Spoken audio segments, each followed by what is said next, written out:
Capacity of parallel plate capacitor field with dielectric medium.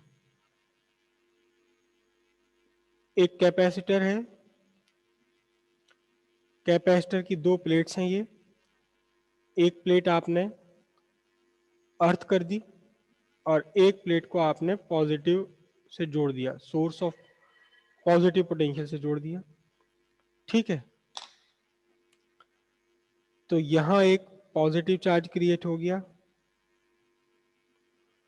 एक plate पर, और opposite plate पर आ गया नेगेटिव चार्ज। ठीक है, इसके बीच में आपने एक रखा हुआ है एक डाइलेक्ट्रिक स्लैब। डाइलेक्ट्रिक स्लैब पर पॉजिटिव के सामने डेवलप हो गया नेगेटिव, पोलराइजेशन से या रोटेशन से, और नेगेटिव के सामने डेवलप हो गया एक पॉजिटिव, हल्का सा पॉजिटिव, तकड़ा नहीं, हल्का सा। अब पॉजिटिव से नेगेटिव की तरफ इलेक्ट्रिक फील्ड है। ठीक है, ये इलेक्ट्रिक फील्ड तो एक्सटर्नल इलेक्ट्रिक फील्ड बना रहा हूं जो कि प्लेट की कैपेसिटर की प्लेट्स के बीच में है ये। और ये वाला इलेक्ट्रिक फील्ड, एक इलेक्ट्रिक फील्ड इसका अपना होगा। कहां से कहां होगा?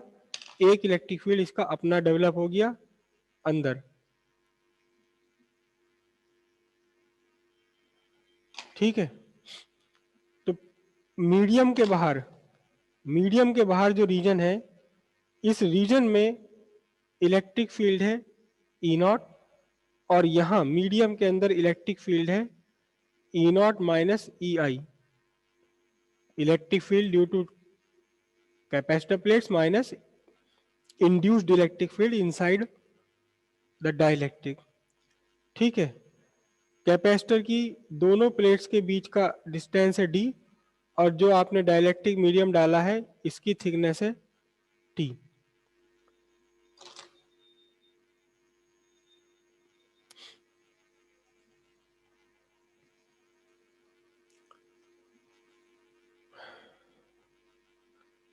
कैपेसिटर की प्लेट्स के बीच में जो फ्री स्पेस है, फ्री स्पेस में इलेक्ट्रिक फील्ड है ई नॉट यहाँ यहाँ, और डाइलेक्ट्रिक मीडियम के अंदर इलेक्ट्रिक फील्ड है ई नॉट माइनस ई आई।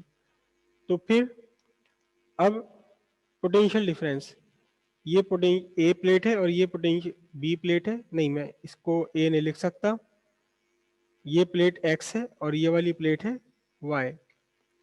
ठीक, area of each plate, area of each plate कितना है? कैपिटल ए, हर दोनों ही प्लेट का एरिया। तो अब हमें इक्वेशन थी E equals minus D V by D are,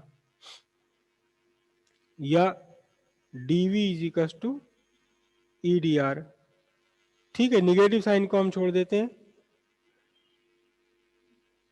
negative sign shows fall of potential, fall of potential with distance।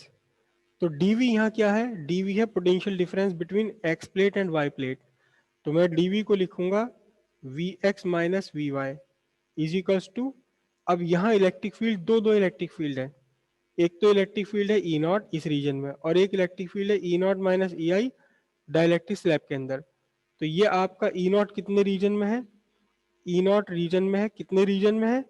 E naught है ये पूरा का पूरा डिस्टेंस डी, और डी में से टी सबट्रैक्ट कर दो, D minus T region, plus अब इसके अंदर कितना है? ई नॉट माइनस ई आई, ये है ई नॉट माइनस ई आई, कितने रीजन में है? टी रीजन में है। ठीक है, और यहां जो कैपेसिटर की प्लेट Y है, Y को आपने कनेक्ट किया हुआ किससे? अर्थ से। तो इसका मतलब Y का पोटेंशियल जीरो हो गया, since Y is earthed, hence Vy equals zero. तो अब आपके पास इक्वेशन बनी Vx इक्वल्स ई नॉट माइनस ई naught D minus T plus ई नॉट माइनस ई आई इंटू टी। ठीक है, इस पूरी इक्वेशन से मैं ई नॉट कॉमन ले रहा हूं, पूरी इक्वेशन में से ई नॉट कॉमन ले लेते हैं हम यहाँ, या पहले यहां से ई नॉट कॉमन लेता हूं। देखो यहां से ई नॉट कॉमन लेता हूं, पूरी एक ही साथ कर देते हैं। V Y is equal to E naught common लिया, बचा डी माइनस टी, और यहां से ई नॉट कॉमन लेंगे तो पूरे के अपॉन में ई नॉट आ जाएगा। क्या आ जाएगा? E naught minus E I divided by E naught into T. ठीक है, और net electric field dielectric constant, dielectric constant होता है आपका net electric field in free space divided by net electric field when sir वो free V space X is है। Replaced by a dielectric medium. तो हम इस पूरे को सब्स्टिट्यूट कर सकते हैं 1/k। तो अब V Y is equal to बना E naught D minus T plus T upon K. K dielectric constant हो गया मीडियम का। ठीक है, नहीं सॉरी, वी वाई नहीं, वी एक्स है ये, क्योंकि वी वाई तो हमने जीरो कर दिया है अर्थ पर, वी एक्स, ये वी एक्स बना is equal to E naught. कितना है? ई नॉट है sigma upon epsilon naught D minus T plus T by K. Then V X equals sigma है charge upon cross section, charge upon area, total charge upon total area, area दोनों plates का है A. ये बना D minus T plus T by K. ठीक, इसके बाद by the definition of capacity, capacity की डेफिनेशन है क्या? C is equal to V by Q. तो C is equal to V X by Q. इस पूरे को जब Q से हम डिवाइड करेंगे तो ये निकल कर आएगा 1/एप्सिलॉन नॉट, हाँ उल्टा लिख गया मैं, C इज इक्वल टू होता है Q बाय V, यानी Q बाय वी एक्स। तो C इक्वल्स ये तो Q, और पूरे के अपॉन में मैंने वी एक्स रख दिया, ये वाला कौन सा है? Q by epsilon naught A D minus T plus T by K. Q से Q कैंसिल हो जाएगा, ये ऊपर चला जाएगा पूरा का पूरा। तो आपके लिए कैपेसिटी हो गई epsilon naught A divided by D minus T plus T by K. ये कैपेसिटी का फॉर्मूला आ गया फेरेड में। अब इसी में थोड़ा सा चेंज है क्या? अगर यहां इस स्लैब को आप पूरा का पूरा भर देते हैं, इस स्लैब को आप पूरा का पूरा भर देते हैं, मतलब ये डाइलेक्ट्रिक स्लैब जिसकी थिकनेस टी थी, इसकी थिकनेस आपने बढ़ा करके डी के इक्वल कर दी, थिकनेस बढ़ाकर डी के इक्वल कर दी, तो फिर क्या लिखा जाएगा? For completely filled capacitor thickness T बढ़ते बढ़ते होगी डी के इक्वल।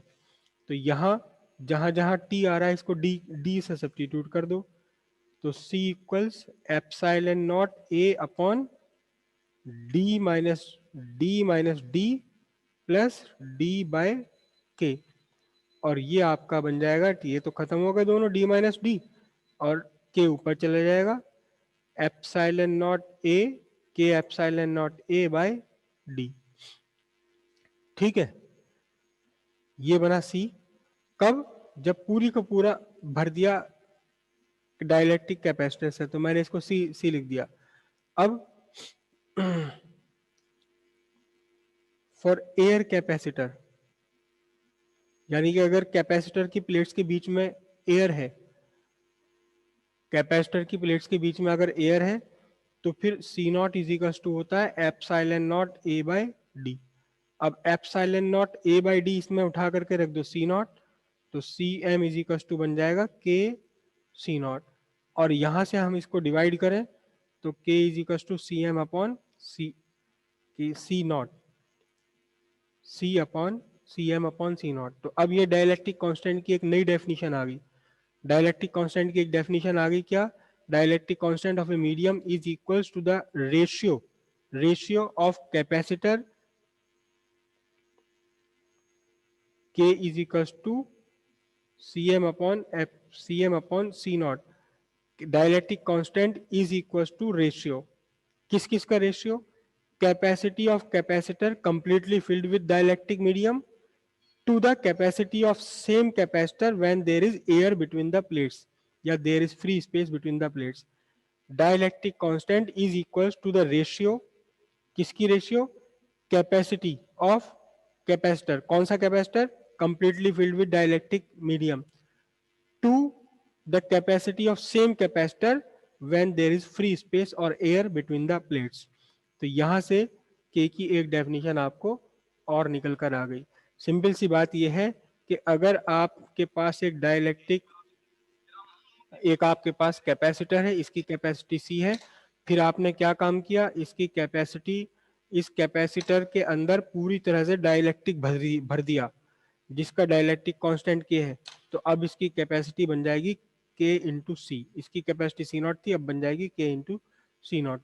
किसी भी कैपेसिटर की प्लेट्स के बीच में अगर डाइलेक्ट्रिक स्लैब भर दें तो उस पूरे कैपेसिटर की कैपेसिटी के टाइम्स इंक्रीज हो जाएगी। के क्या चीज है? Dielectric constant of the medium जो भी आपने भरा हुआ है।